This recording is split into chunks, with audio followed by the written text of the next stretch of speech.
अभिषेकचा birthday होता म्हणून आम्ही त्याच्या बिल्डिंग खाली सगळे भेटलो होतो. हा शुभम आहे. आम्ही लोक मजा मस्ती करत जात होतो. हा मामा.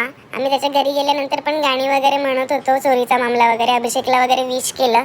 त्याच्यानंतर ही दीक्षिता आणि मामा गाणी म्हणत होता, कोणाच्या खांद्यावर कोणाचे ओझे. हा शुभम, मानसी, तृप्ती, रश्मी आणि सगळे चिल्लर पिल्लर इथे सगळे बसले होते. अभिषेकला चाफा खूप आवडतो म्हणून मी त्याच्यासाठी चाफा घेऊन गेले होते आणि त्याला तो खूप जास्त आवडला. त्याने त्याचा सुगंध वगैरे घेतला, मजा केली आणि त्याच्यानंतर केक कट केला, बड्डे विश केलं, हॅपी बर्थडे टू यू असं वगैरे केलं आणि त्याच्यानंतर मग आम्ही लगेचच जेवायला बसलो.